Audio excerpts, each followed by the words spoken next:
Welcome to Behind the Muscle podcast. Today's guest is an NPC bodybuilder. Today's guest is Justin O'Donnell. Justin, welcome back to the podcast, man. Hey, Quentin. Thanks again for having me. It's good to be back. Yeah, for sure, man. So I think the last time that we caught up, I think it was either pre or post nationals, maybe both. I can't remember. But today, kind of what I just want you to do is just first of all, catch us up to speed. So, kind of pick up from nationals. What were your thoughts after nationals? Kind of your mindset. And then you fairly recently moved to Florida. So why don't you talk about why you and your family decided to move to Florida, and then we'll just kind of transition from there. Sure. Yeah. So I think the last time we talked, I had a much worse microphone. And I remember after I watched the video, I went out and bought this microphone, which is a Shure MV40. If anyone's wondering, it's a podcast microphone. So hopefully the audio is a bit better this time. But our last chat was right before nationals. I think it was in November and the competition was in December. So I was nearing the end of the contest, a little bit of contest prep, and was pretty tired, but I remember the podcast being fun. So nationals, the year before I had done nationals was my first national show ever where I got fifth. And I thought that I had about 10 more pounds to grow in that class. I was about 215 or so my first time in 2020. So last year when I talked to you, I thought that I would improve on that and get an even better placing, maybe even get the pro card and bring 10 more pounds of muscle to the stage.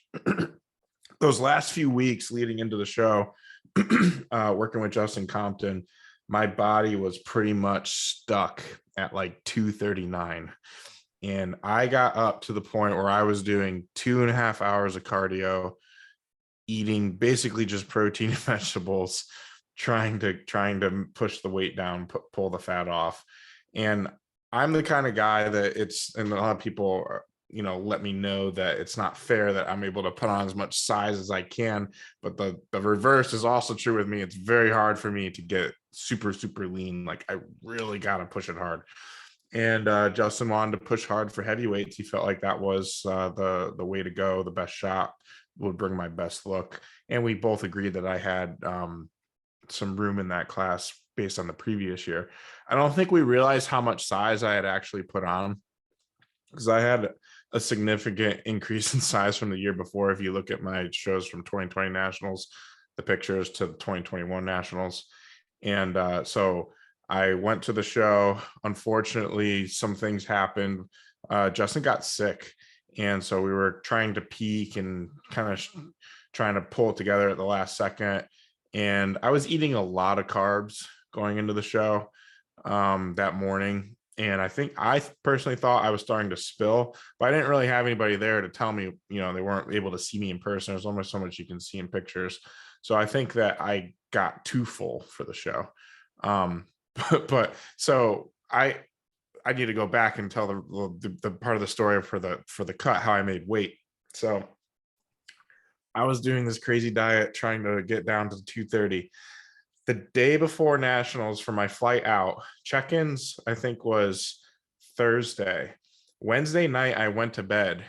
I was 229. I had to get under 225. And so my food got cut, and you're starving and all this already. You're starving. You feel like death anyway. So I had to stop eating and stop drinking on Wednesday.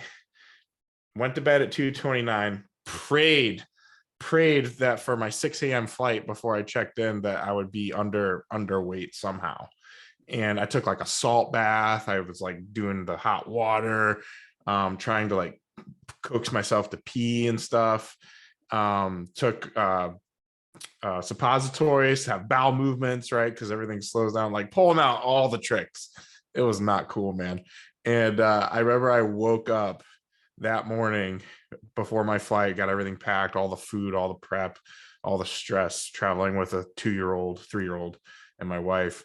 And I got on the scale and I weighed 224, and I just burst into tears. I couldn't believe that I'd done it.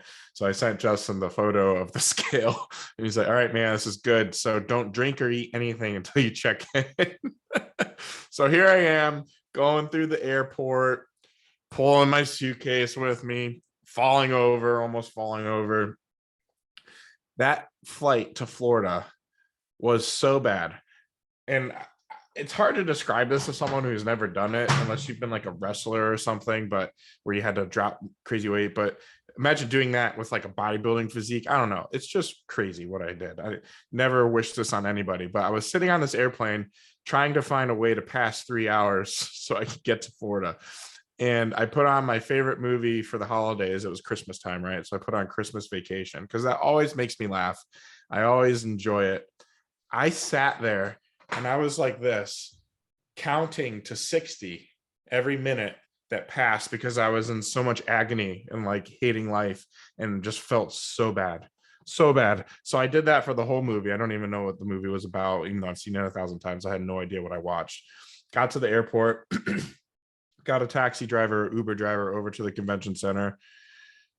Now I hadn't eaten all since the day before at 6 all day. Check-ins was at they opened at noon. So I walked over there. They changed the convention center around. So instead of the weighing in being at the normal place I was used to, it was like a 3-mile walk to the other side. I don't know if you've been to the Orlando Convention Center, but it's huge. And as I'm walking there, I'm like trundling along, waddling like a dead penguin. And then I'm like, I could see the weighing in room. And then this couple stops me and they're like, "Hey, could you take a picture for us?" And it was everything in me to remain calm and stoic and friendly. And I was like, "Yeah, sure." So I took their picture for them and I gave it back to them. And then I got into the the weigh-in room and I weighed in and I was 222. And I was like, "Oh, I did it." And then Carlos Thomas Jr. walks in and he weighs himself and he's 224. And I'm like, "No way. I thought he's a super." And he's like, no, just kidding. He steps off the scale and chugs some water and gets back on the scale. And the story goes that that's how he did supers. So I was like, what? Here I am suffering. And he did that. And he's like, yeah, it's the benefit of being a super heavy. So long story short, weighed in. I think that taxed my body incredibly. And multiple people told me that they thought I was kind of tired and deflated and stuff. So the next 2 days I was pounding and pounding carbs. So keep in mind, I was 222. I had pump workouts into Friday. I weighed myself in the gym on that Friday, and I think I was like 234. So I put on like blew up with like lots of glycogen, right? And I just think I started to spill. So the year before I got 5th. This year I got 13th, which was a major disappointment for me. It's very hard to stand on that diagonal line and see 10 people called ahead of you in first call outs. And so I was pretty upset about that. And there were some other things that happened with the show that really bothered me. I felt like 44 guys in our class, they really, really rushed us. Our individuals, they gave us like 30 seconds, if that. And it seemed like the judges didn't really pay attention to our individuals, but at the same time, they're trying to judge 2,000 people over the course of 2 days. How do you look at 44 guys and give them a fair shake? So I was just, my family flew in for it. They all came in to watch me, and I just felt kind of stupid standing on that diagonal line for that.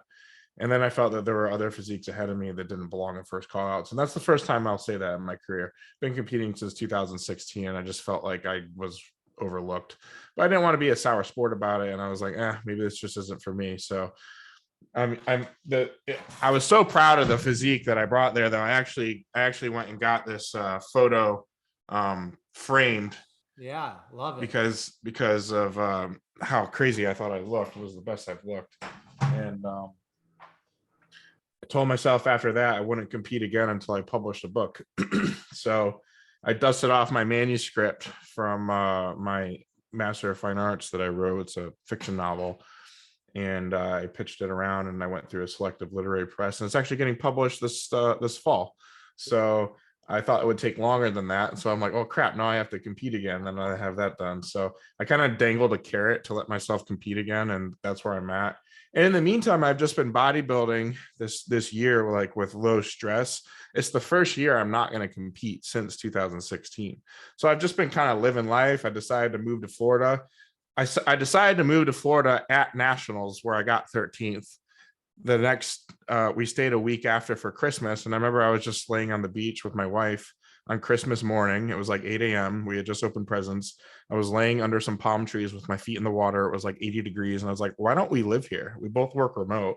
And she's like, yeah, why don't we? And I called my boss the next day and she's like, yeah, you should do it. Sounds good. And we did it. We're just like, snap decision. And you'll hear stories all the time about people who are in like competition mode and their brain is like in that like decisive snap. You have this like ultra clarity about stuff and you'll just make decisions. And that's happened to me multiple times in prep. But that's definitely a decision I don't regret at all because we sold the house, made good money on it in Connecticut.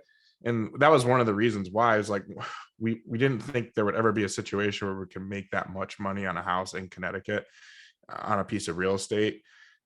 And I knew that we could get down here and she could work fewer hours. We could take our salaries with us and we could put our daughter into a school that we wanted. And we could still go back to Connecticut because we both work there remotely. So we still see family. And then I have a lot of family down here. And then the Stewart area has become kind of like a little bit of a hub for bodybuilders, fitness enthusiasts. There's a lot of supplement companies in the area. And then a lot of like professional bodybuilders train here too. So it's just a pretty cool environment. And, Justin Compton at the time lived here and he, showed me around. And then Justin Jacoby, my friend, also showed me around. And now that I'm coached by Justin Jacoby, it's nice being near your coach too. And so many other great coaches live here as well. Right. So from a bodybuilding standpoint, it's a great place to be. But even from a non-bodybuilding standpoint, it's a great place to be. It's Port St. Lucie, the town I live in, is #2 lowest crime in the country. There's palm trees in my yard. I have an avocado tree. I have a pool.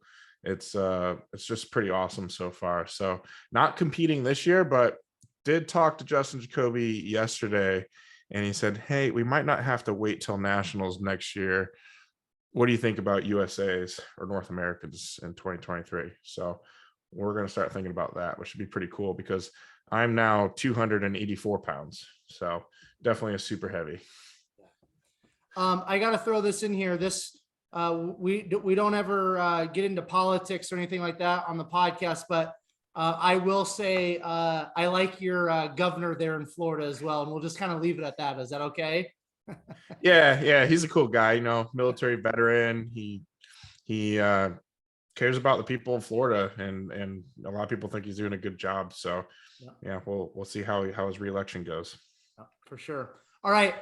So I want to pull out a couple things that you just shared with us, Justin. Going back to nationals, 13th place. You were disappointed in the placing, but if I heard you correctly, and I want you to expound a little bit more on this, you were pretty satisfied though with your look. You felt like it was the best look today, or did I hear you incorrectly? Yeah, I think overall my improvement year over year was profound. You can look at the pictures, like it's just maybe not as conditioned as 2020. I think that I really was the most conditioned I'd ever been in 2020, but I think that I had spilled a little, and I think that visually changes a lot. And I was stressed out and tired, and my glutes weren't in as good as they could have been. I've never had super striated glutes.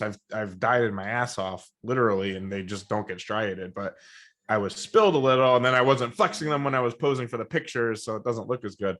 So there are certainly parts that I was disappointed with my posing. I was disappointed with spilling a little bit and just not being as lean as I could have been, sure.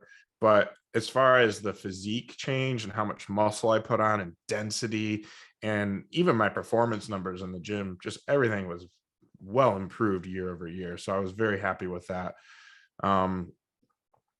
And sometimes it seems like people might be blowing smoke when they're like, oh, you got overlooked. You should have been. I mean, at the end of the day, I wasn't going to beat the top 4 guys in the heavyweight class. They were all incredible. Um, arguably you could have interchanged any of them, and they were I don't think we're going to see a heavyweight class at nationals like that again very very soon.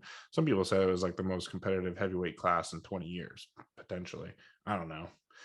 That could be recency bias, but no shame in getting 13 against that. So I would like to do better next time. So I think super heavies is just going to be a smaller class in general because there's just not as many supers out there. So I think my number will improve, but if my look is improving, I'm happy with that. Yeah. Okay, so you said after nationals this past year that you were kind of you were over bodybuilding. You didn't know if you were ever going to compete again. So talk about what kind of pulled you back into bodybuilding and now having the mindset of like, hey, I am going to compete again. Like, walk us through that, because you put so much into it, in terms of bodybuilding. You're like, man, I don't know if I'm ever going to do this again, but then maybe some time away and just reflecting, really talk about your mindset shift and change to getting back into that bodybuilding lifestyle mindset of stepping back on stage.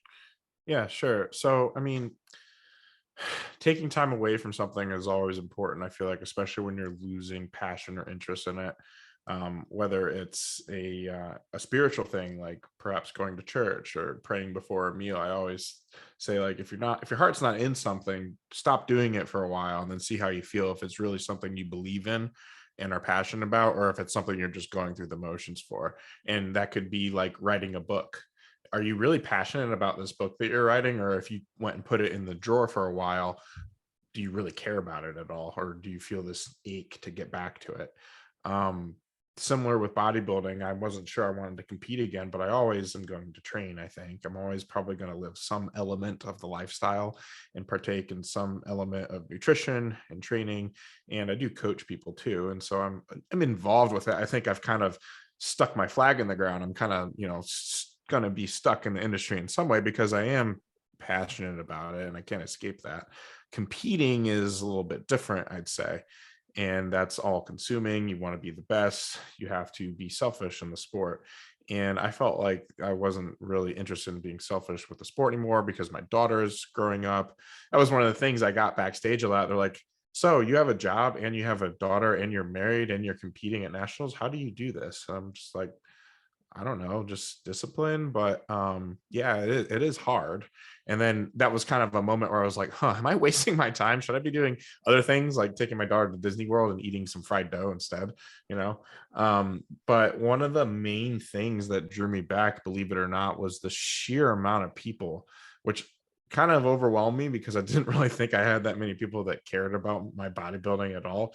But so many people messaged me and said, hey man, you shouldn't give this up. You're still progressing. We love watching you. We love watching your progress. You're inspiring, you're motivating. And I'm not talking like 5-10 people. It was like dozens, maybe over 100. So I mean, take that for what it's worth. But I remember my uncle is a big fan of mine, and he couldn't make it to the contest, but he called me after nationals. We were going out to lunch and I was all dejected, and he called me on the speakerphone in the car when I had my parents in there, my aunt, my sister, my wife, my daughter, my grandparents, and he thought he was just talking to me. And my uncle is this big macho, 6'5", former prison cop guy, military veteran. And he was like, Justin, it was such BS what happened to you up there. I watched the whole thing. And he's like, he started to break down on the call. He started crying. He's like, you're so close and I don't want you to quit. I want you to keep going. And he's like, you should keep doing it for all of us who weren't able to do it. And I mean, I always think about that. And I was like, maybe I should just do this one more time for my uncle at least. And then my parents, it was always hard for them to come around to bodybuilding to understand why I was interested in it. And it was this long journey getting them to care about it at all. And they saw eventually how important it was to me and how it kind of impacted the tribe of people that I associate with, and how I'm able to be a positive influence in my own way. And even though they don't really make sense of it very often, um, they became my biggest fans too with it. And I could tell that they're torn between me wanting to be done with it and wanting and still wanting to be fans of me and see me succeed. And I remember looking at my dad, and he's like, yeah, your uncle has a point, man. I think you should keep doing, because you're pretty good at this thing, and you make me really proud, even though, there's negatives to it. And just the fact that, like, my close circle kind of still confirmed that I should keep doing it. And then I had so many friends kind of say the same thing, kind of told me that, all right, maybe I should just take a year off, get my passion back for it, and then when I'm ready, open the drawer and take it back out and go for it again. And so it was a little bit of an emotional experience, because it is an emotional roller coaster going through competing, and it doesn't come easy to me. I have to train very hard. I have to eat a lot of food. I'm not genetically like blessed at it. I have to work pretty hard, and it takes toll on things I want to do, relationships, and it's a big balancing act. Competing, it consumes a lot of time, right? And the fact of the matter is, most people can live this lifestyle 80% of the way and not compete and have great lives and look really awesome. But to compete at the highest level in men's open bodybuilding requires a level of extreme dedication that not all can do for long periods of time. So I think the year off is helping me a lot reset, and all that support from friends and family definitely inspired me to keep going. So I'm going to give it one more shot. I kind of have the vague cutoff in my mind about when I would be done if I don't turn pro. But then there's always masters. And then I see guys that turns pro at 35 and then go on to have incredible pro careers. Like my friend Kareth, he didn't turn pro until he was 35, and now he's winning pro shows and placing at the Olympia. So you never know where it can go. Do you ever feel, Justin, like, with this whole bodybuilding lifestyle, because that's really what it is, right? Bodybuilding is, when you're a competitive bodybuilder, it's a lifestyle. Yeah. Do you ever feel like you're in prison with the bodybuilding lifestyle? Do you ever feel like you're just maybe being held back in other areas of your life because you've got this thing, a love, a passion, however you want to word it?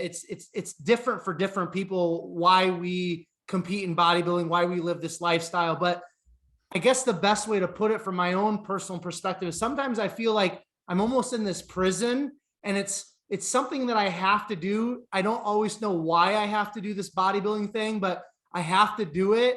And I feel like sometimes, if not a lot of times, it kind of holds me back from other areas of my life or other pursuits. Is that something that you have felt? Just share your thoughts on that. Yeah, it's an interesting analogy, prison time.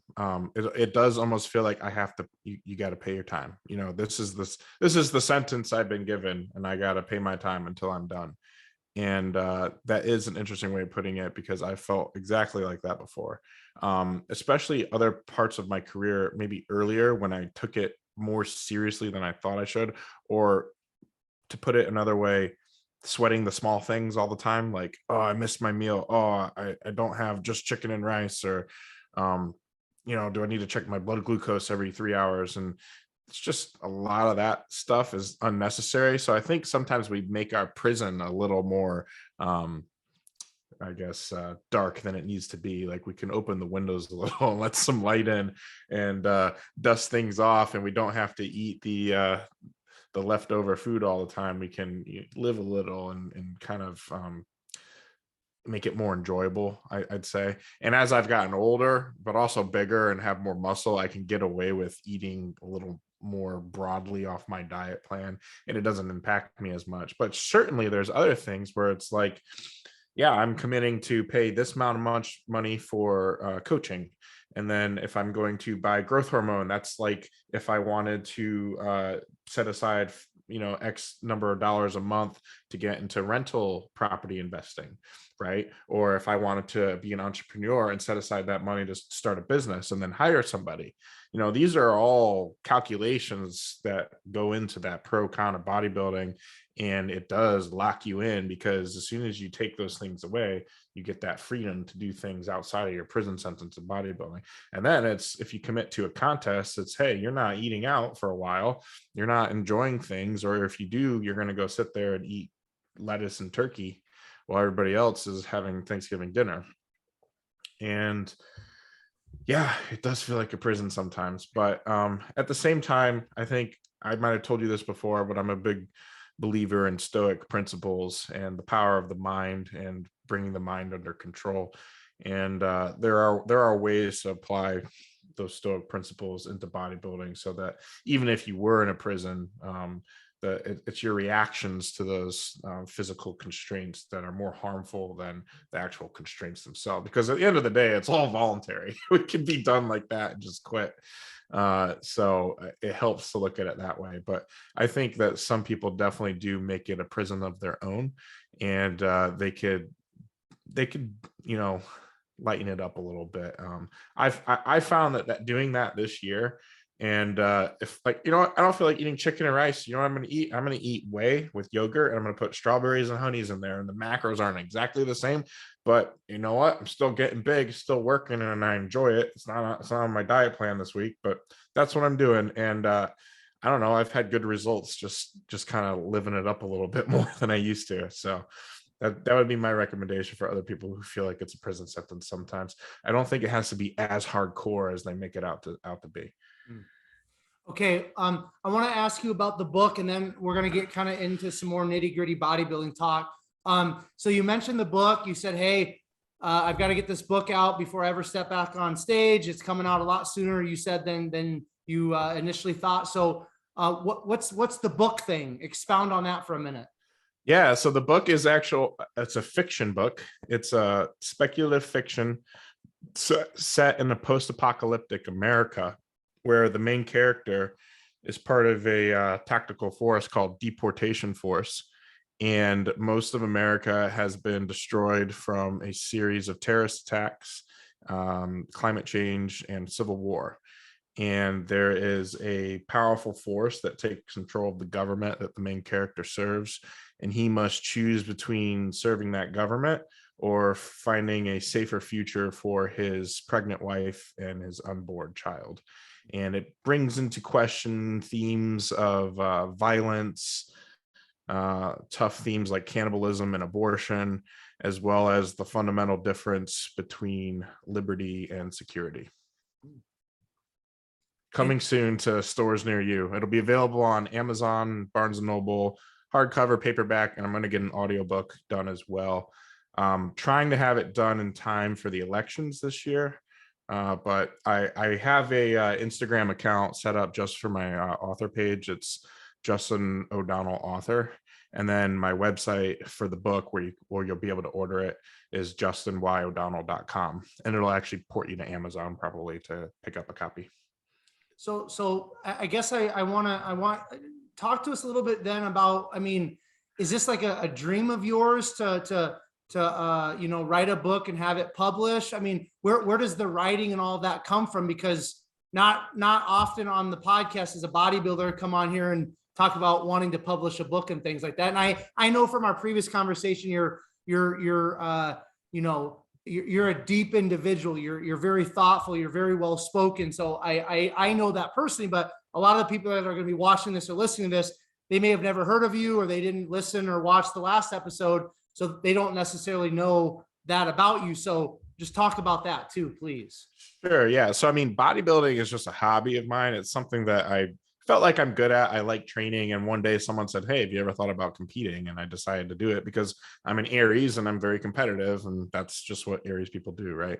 But my passion actually was never really in bodybuilding. I never really wanted to get on stage and pose in trunks with a tan and gloss and stuff. I'm not passionate about that. I'm sorry, guys. I'm passionate about bench pressing. Sure. But my passion is in writing. And I've been into writing since I was young, and I actually got into it online role-playing games when I was a teenager. And I started role-playing in Star Wars Galaxies online, and started telling collaborative stories with friends, and like fan fiction, writing little short stories, and that graduated into other games and other worlds. And I actually got really into history too at the same time. And I would write historical fiction, I'd read historical fiction. I went to college and I didn't know what I wanted to study. So I was told you should study what you love. So I double majored in English and history. I got really into my writing classes there. I met my wife in creative writing class. There's a funny story where we met and we shared writing samples, and I circled all of her be verbs, and I said you should make these active. And that didn't win me very many points with her at first, but I won her over in the long run. From there, I won a writing award at college. I wrote a short story about two Roman soldiers that was published and won the writing award there when I was a senior. That was my first publication. And then I went into the corporate world after that, and I work in corporate communication, so I write all day for business, but that's not very fun to me. It pays the bills, right? But I like writing fiction. I like telling stories. I like thinking up crazy premises. I like post-apocalyptic scenarios. I like alternate histories. I like aliens. I like all kinds of stuff like that. And I only get to do that on my own time. So I got my master's degree in professional and creative writing. And for that degree, I studied all different techniques of writing, how to take books to market. I did magazine writing, I did philosophical writing. And then for my thesis, I wrote a 250-page manuscript that is turning into the book that is being published now, called Failed States. And I write other types of works too. The next book I'm writing is a horror fiction set in medieval Europe. And that one's totally different. And it has kind of like it's set in Transylvania, but it's 200 years before Dracula. So what I love to do is I love to research crazy topics, and I like to weave it all together into a story no one's ever heard before. I also write poetry. I got into that in prep actually a few years ago, when I didn't have the energy to sit down and sit there and write 2,000 words for a chapter. Poetry, I can write, 20 words and post it on Instagram. And if you scroll back through my Instagram, I actually have a lot of it posted on there, and that's always been fun. So maybe someday I'll do a little poetry book. But I like writing all kinds of things, and hopefully some folks will find what I write interesting. I thought about writing about fitness and bodybuilding, but I don't feel super qualified because I don't have the science background on it to write actual literature for it. But maybe someday I would write something about kind of like the journey of bodybuilding for me, or applying the lessons I've learned, or something of that nature. But fiction is where I enjoy telling stories. And the cool thing about it, and I mentioned this on a video production I did with Raj Victus, bodybuilding and the body you build is fleeting, right? It's artwork that's temporary, but the written word that is on the bookshelf lasts forever. So my goal is to leave some things behind that someone else can enjoy long after I'm gone, which is another Stoic principle, by the way. Marcus Aurelius says that we should always be thinking about our own mortality. Our days are numbered. Today could be the last, so do something today that can last tomorrow. Good stuff, man. We could have a 2-hour podcast conversation about that, because I like to go deep into that stuff, but we'll save that for another day. Now, 284 pounds, give or take, you said currently. Talk about, I guess, what is you and Justin Jacoby's focus before you step back on a pro qualifying stage next year? What are you guys trying to accomplish? What are you trying to do? What body parts are you really trying to bring up? I know as an open men's bodybuilder, you're always trying to get quote unquote bigger. But just talk about that process before we see you back on stage, Justin, please. Sure. Yeah. So it's always a cycle with me. It's like, I think that my chest and shoulders are bad, or my chest. All right. My chest is never bad. Everybody says my chest is good. I felt like my shoulders were really bad. My arms were really bad. So I've hyper focused on them, and then they got pretty good. And then I felt like my legs were like kind of lagging behind. So the way I like to train, I do high frequency block training.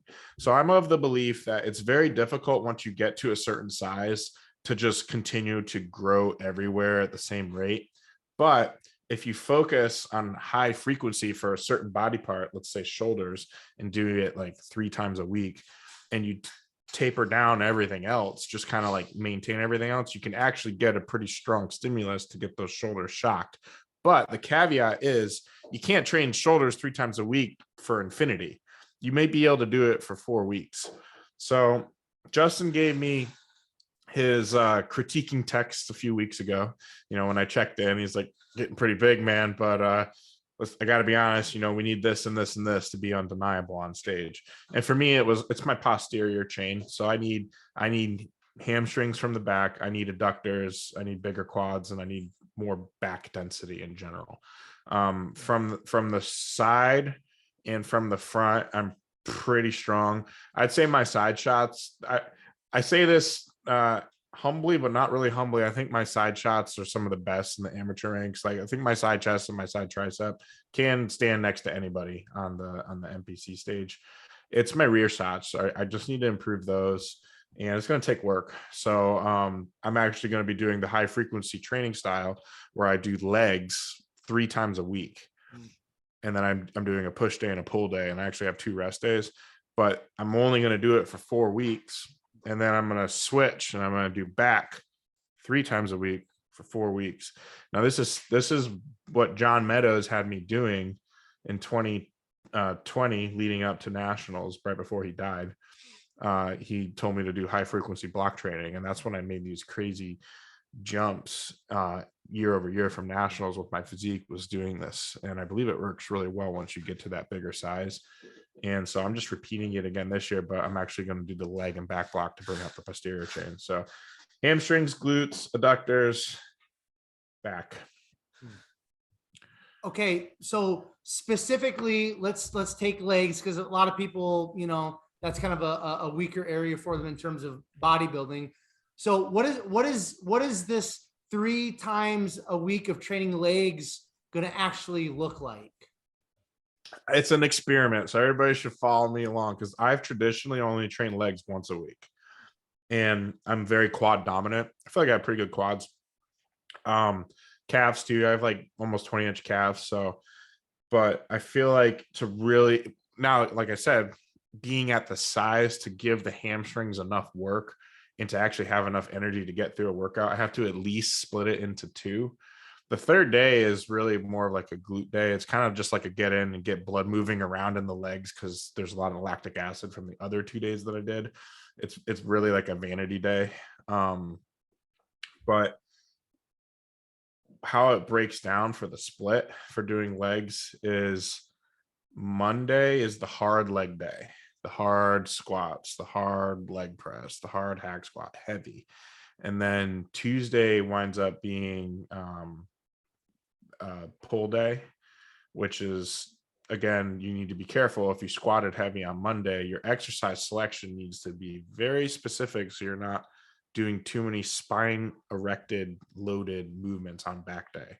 So I usually will pick like 2 types of rows and no deadlifts on back day. And then just chest support stuff. And then Wednesday, you'll do chest and shoulders and triceps. Thursday, you will do legs again, but this time it'll be hamstring focused, and you'll have your heavy hinge movement in there to really blast the hamstrings. Friday today is off.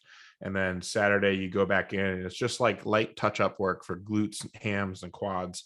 And it's like monster set stuff. So you like go in, you get like a vanity pump, you swell it up, get the lactic acid moved around, and then Sunday you rest again. So I'm trying it out. I've never done the leg block from John Meadows before, because before he said I didn't need it, but this year I feel like I need it. So I'm going to try it. It works well with back, and it works really well, believe it or not, doing arms at high frequency. I think that arms, when you lift really heavy all the time, number one, you can get tendonitis because they're a small muscle group, but going lighter and more frequently pumps so much blood in there. I feel like it really like it sounds like bro science, but I feel like it stretches the skin or something, the fascia. And I noticed that it brought my arms up a lot, just hitting them more frequently. If I would go heavy, I just start getting tendonitis, I start getting injured, I get a setback, and I just can't progressively overload those all the way like I can with chest or back or legs. So we'll be checking with me in 4 weeks and we'll see if my legs have improved. We'll see. Now, you're training out of Revive Gym there in Stuart, Florida, which anybody that pays any attention to bodybuilding knows that's like where C-Bum's at. Brett Wilkin just moved down there. Ian's been in and out of there. I mean, just a plethora of IFBB pros, Olympia champions, Matt Jansen's down there, so on and so forth. So what has that culture and that environment been like for you in the short time that you've been training there? And just touch on that for us for a couple minutes. Yeah, like I said, so environment is everything. I've trained in some pretty cool places like Gold's Gym Venice. I trained there with Mike O'Hearn a few times, which is pretty pretty mind-blowing because you think you train harder than you train with him, and it's just like a whole different level. I've been at the Montanari Brothers in New Haven, which I think is like a top 5 gym in the country. And then Bev's, of course. I've done the Columbus, Ohio gym, Metroflex. So environments are really cool, but it's really cool to be at Revive because of the number of high-level athletes that are there that are currently competing and currently winning. Like they're defending champions, and you see them in their day-to-day, right? So that's really cool. I always felt like a small fish. I feel like I'm still like a fraud at bodybuilding. I don't feel like I've really accomplished anything, but there's like this running joke around the Revive gym that I'm like one of the biggest guys there. And I never feel like I'm big in my head. And Brett specifically is always cracking jokes, you know, and Brett's a monster himself. So I don't know why he's doing it. It's this thing that guys do, but it's cool. You'll just be training and there's Brett, you know, like going crazy on shoulder raises. And you look over, there's Chris Bumstead, you know, doing some calves, and everybody's talking and hanging out. And, you know, then Matt Jansen comes over and helps me with my deadlift form. It's just great environment to be in. I didn't have that before. I've always trained basically alone in nearly empty gyms. So for me, it has definitely amplified my training. And very recently, Justin Jacoby wrote me a text and he said that once I started training there, he just noticed like an overall change in my outlook, my energy, how my physique presents in my photos, how much I've grown. So I definitely think environment is something that I've personally overlooked and undervalued in my career. And now that I have the ability to train at Revive, I kind of don't want to train anywhere else now. It's definitely changing the game for me. So I'm curious to see what a year training there will do for me. And then a prep, being in that environment and a prep with people pushing you and taking you into the posing room and like giving you pointers and stuff rather than just doing everything in a tunnel in a vacuum. I'm pretty excited about that. And that's another reason why I'm excited to prep again. Okay. Now you don't seem like you're somebody that, you know, going back to the stoicism, right? You seem like you're somebody that doesn't or wouldn't get like awestruck, and you're very just like, you know, you're very confident in who you are as a human being. But I mean, being at that gym, I mean, is it kind of surreal when you do see Chris Bumstead kind of walk through, or you look over and he's training, or Brett Wilkins over there, or Matt Jansen comes over and kind of critiques? I'm sure you've been around top level athletes before, but I mean, is it kind of surreal? Is it kind of cool as like a fan of bodybuilding, or are you just kind of, it is what it is? It's surreal at first, like the first time you see them, because there's someone you've only seen on stage or on Instagram, but then you like say hi, or you talk to them, or you like help them, you get a plate from them or something, and it's like, oh, they're just dudes. And Chris and Brett's instance, they're total nerds. They're like dorks. so I mean, Matt too, they're all just like guys that love training and love cracking jokes and having fun. And I will say, like, especially Chris, I just have to say, you know, meeting him for the first time and seeing his Instagram and just seeing how he interacts with people. I mean, the guy goes in the gym at 5:30 on purpose. You would think the defending Mr. Olympia would go train in a private gym or something, but he'll train at peak hours at Revive when everybody else is there with their little tripods and their little, you know, cameras and doing their little influencer thing. And they will talk to him and he will make time to talk to every single person. And that showed me a lot about just the leadership, because he's, one of the Revive top, I would say leaders or brand ambassadors for the brand. He's very involved. He has his own supplement line with them, and he goes out of his way to talk to everybody, and he's so friendly. um it just is refreshing to see in an industry that can be kind of selfish, and in a sport that can be kind of selfish, because you just want to focus on your own gym time, and sometimes I'm like that too. So he kind of sets a good standard for the gym, and a lot of people feed off that energy. I think good energy feeds good energy, and there's a lot of good energy in there, and it's kind of infectious. So it's cool. And I I haven't seen anybody else come through. Oh no, I saw Juan Morel. It was surreal seeing him in person. He walked right in as I was getting ready to incline bench, and I was like, "Hey Juan, would you give me a spot?" And he's like, "Yeah, sure."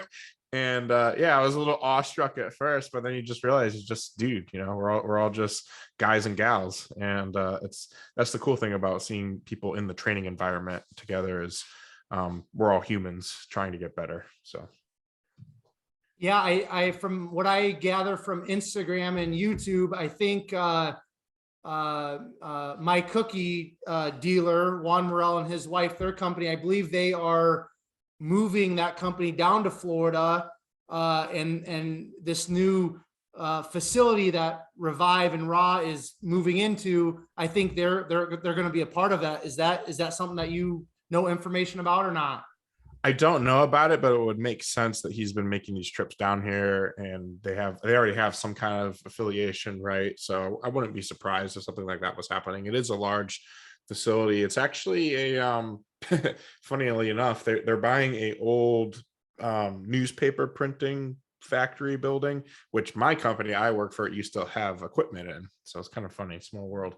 But yeah, I don't know for sure that's what they're doing, but it would make sense to me. It's a more advantageous business environment in Florida than I think Juan's in New York. So without getting into it, we all know how expensive it is to do business in the Northeast. So from a manufacturing standpoint, it would make sense to move elsewhere. Yeah, yeah. I think I'm pretty confident that's what's happening. Okay, Justin, we're gonna kind of finish up here. Before we do, what is your plans? What is your goal in terms of when we see you back on stage? What do you want to accomplish in 2023 at your next pro qualifier? Yeah, so my goal is to be a very strong super heavyweight, solidly in that class. Now that think I'm done with the heavyweight class, my goal is definitely to get a first call out at whatever national level show I decide to do. I was thinking I would do nationals next year, but now that I have the little bug planted in my head about doing USAs from my coach or North Americans, I think I might shoot for one of those. I don't know how much longer I can push the off season. I just seem to keep getting bigger, so it's hard to hop off the train. But at the same time, it doesn't really feel good being this heavy. Kind of want to go on a diet a little bit, but just gonna kind of let my body do what it wants to do. And if we're just gonna keep getting bigger, we'll keep putting on size and try to bring the best version of myself. I want a really good posterior chain. That's my goal. So if I have that improved on stage and I get first call outs, I see that as a success in my book. Very, very well said. Now I want to ask you, so literally right before you and I jumped on for this conversation, I had your coach, Justin Jacoby, on, which I honestly didn't know Justin was coaching you. And then, between setting, people don't realize I crank out a lot of these episodes each week, yeah. Right? And it takes time to okay, what time zone are you in? What time zone am I in? And there's a lot of behind the scenes going back and forth on DMs and Instagram, right? So yeah, I had your coach set, for earlier today, and then it worked out for you to be on today. And then you're like, oh, hey, that's my coach. Okay, well, this is cool. And at some point we'll have both of you on at the same time, but just kind of like a fun side note. But the point that I'm trying to get at is that I asked your coach, Justin, this question that I'm about ready to ask you. And that question, Justin, is, up to this point, so we've had the USAs and we've had the North Americans, kind of the, 2 out of the 3 major pro qualifiers for the NPC. What athletes, what open men's bodybuilders from the 2 pro qualifiers up to this point this year have impressed you? Stu for sure. Mr. USA.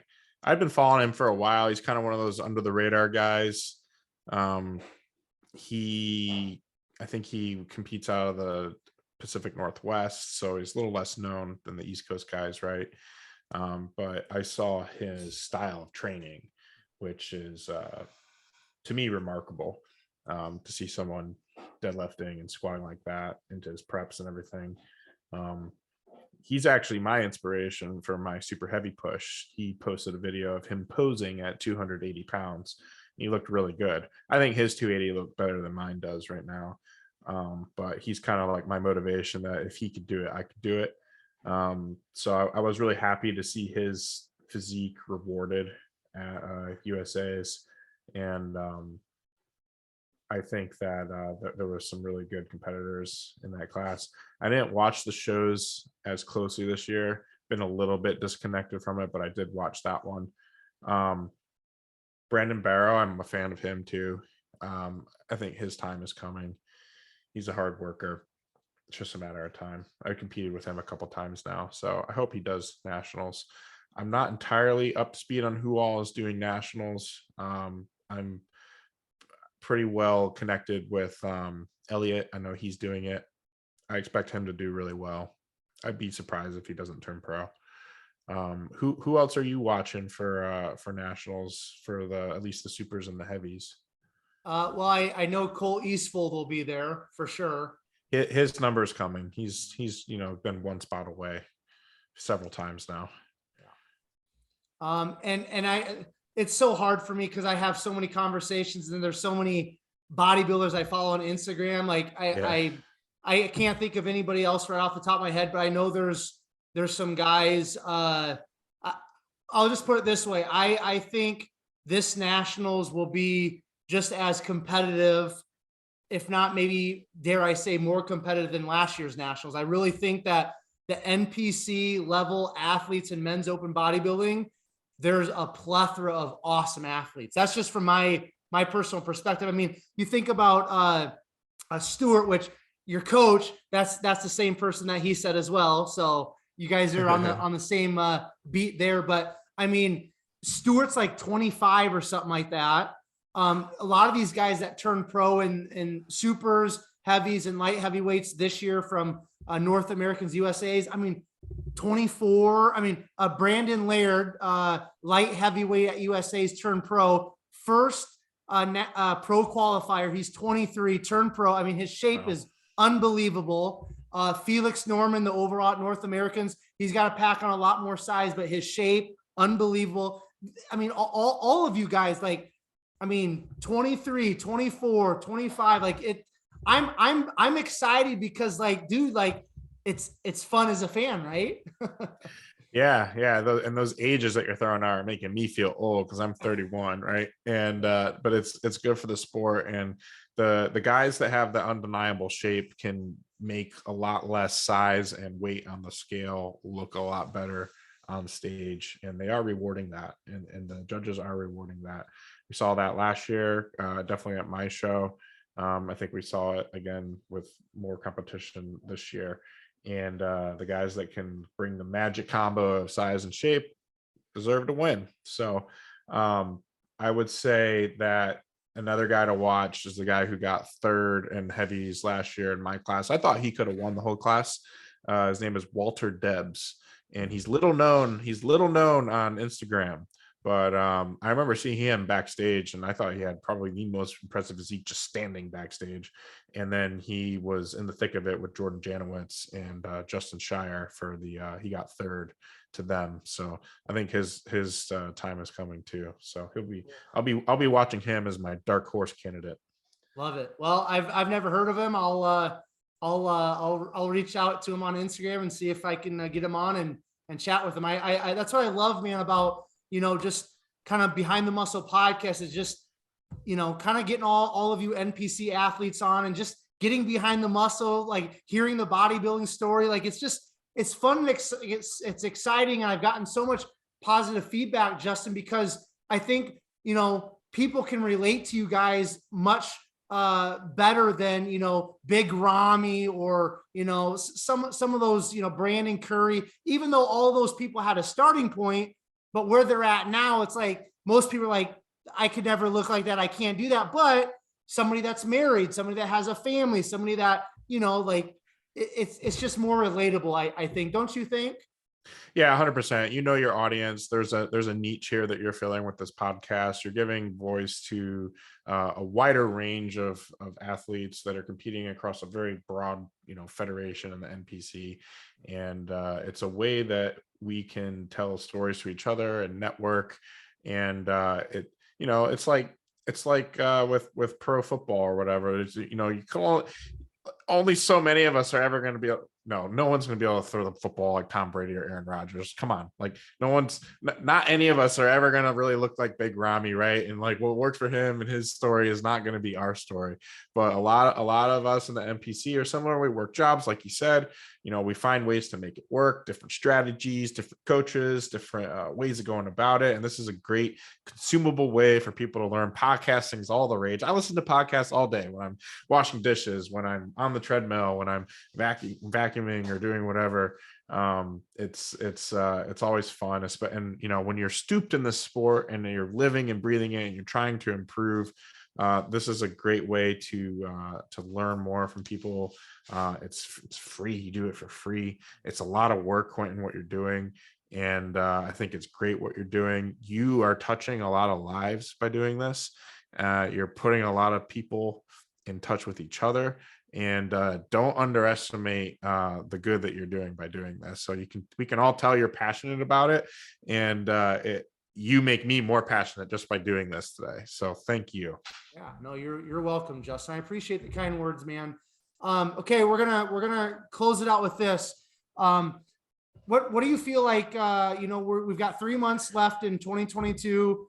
Obviously, there's probably some more life lessons to come your way and my way and all of our ways. But up to this point, kind of looking back at 2022, Justin, what's kind of like a life lesson? It doesn't have to be anything bodybuilding related, but what's kind of a life lesson up to this point that you've learned or been enlightened to, or you've been maybe reminded of that you can share with us? Yeah, I actually just wrote something about, I was reflecting on life lessons like yesterday, and I actually wrote an Instagram post about it. And I was kind of talking about my move to Florida, and not even the last year, the last 2 years, it was this feeling around distress and things being outside of your control. And, we're all one executive order away from our lives being changed forever, right? And I basically just said that you shouldn't go through your life ignoring intuition. Um, for instance, when we were moving, you can't sometimes always wait for the perfect timing. You can't always wait for the right amount of money, the ideal scenario. If you see signs that are warning you, sometimes it's better to act than to just like keep waiting. I made this analogy that the people living on one side of the Berlin Wall didn't just magically wake up one day living there. There was a lot of signs that they could have left, they could have moved out, they could have made a change in their life. And this is applicable across all different avenues of life. But if you're seeing things that are warning you in your gut, sometimes it's not wise to ignore your gut. You just have to make the jump. So there's this one other phrase, and I came from a Christian upbringing, and there was this teaching in some of the circles where that the heart will actually lead you astray, and so you shouldn't listen to your heart at all. But I think that sometimes the heart is the thing that you have to rely on, or your intuition, if you want to call it that. And I think that God gave us all hearts for a reason, and sometimes we just have to follow it.